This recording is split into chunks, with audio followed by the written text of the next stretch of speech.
Okay, right. I haven't been on here for a while, mostly because I've been trading quite a bit and I just get focused on doing that. I'm going to try and start doing some analysis, throwing them up here, maybe each day, maybe not, but we'll see. But I'm going to try and just put out what I'm looking at, and it might help some people out there. If it does, that's great. If it doesn't, if you don't like it, that's absolutely fine.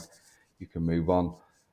But hopefully, the way I look at the charts, how I can able to use this type of strategy to make the money, to pass FTMO tests. It's been quite successful.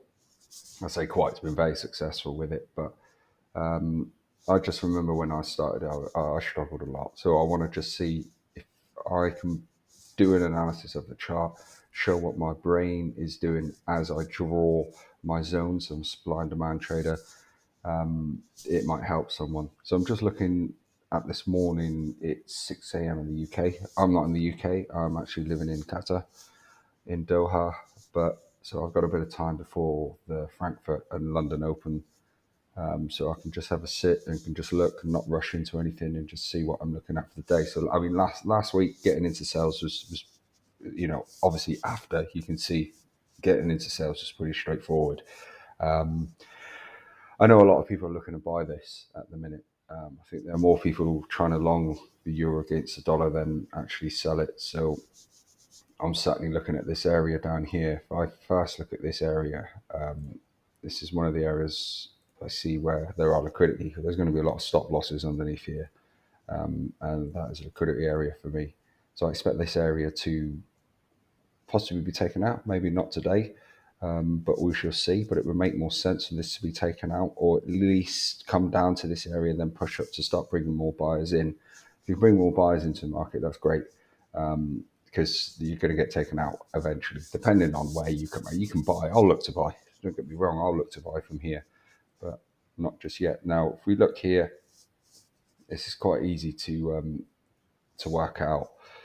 I'll just go down to the 15 minute. I'll just turn on my sessions. This will be the Asian.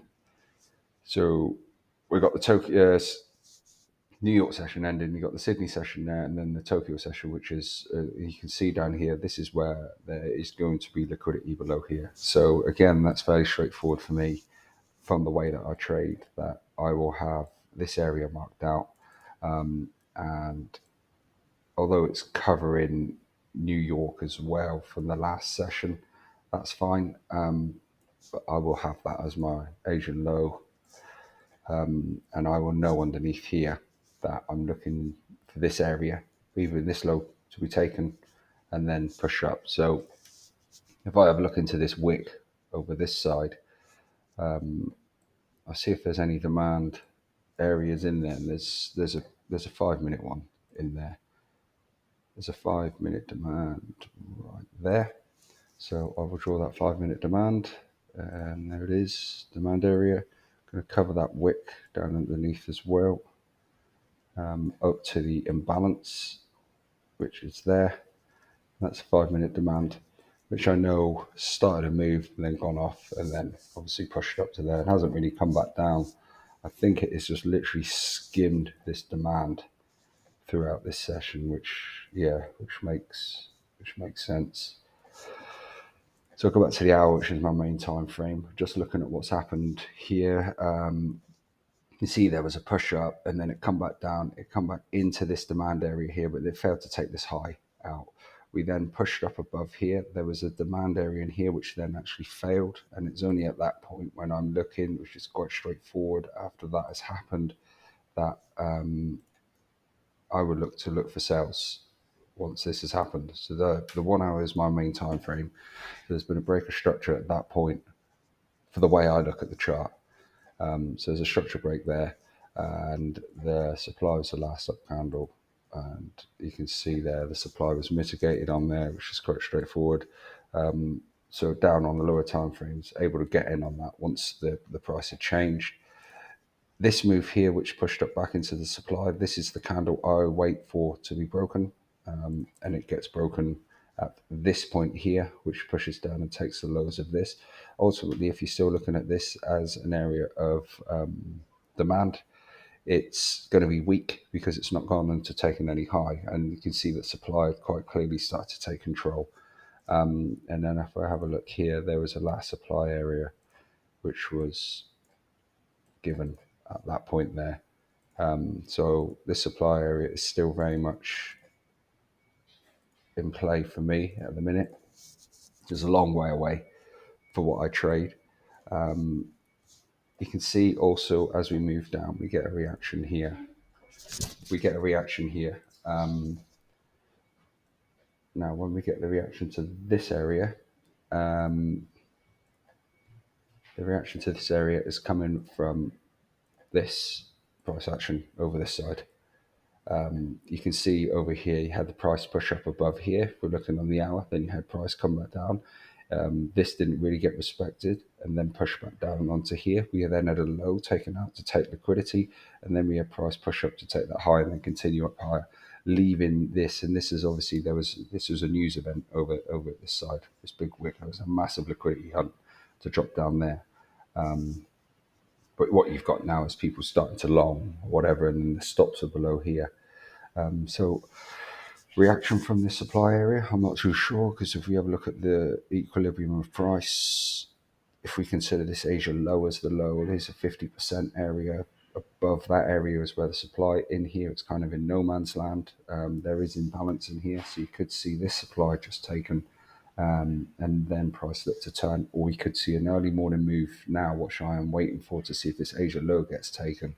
And then once the Asia low gets taken, or even down to this area down here, I'll then look to buy, and I will look to buy to the 50. If I can hold it and see what's going on, I'll just follow structure. But ultimately, I expect price to start pushing up, to start enticing the buyers to come in. And then once the buyers are in, it will then drop and it's going to take them out. That is the way I am looking at it. So, so we can put here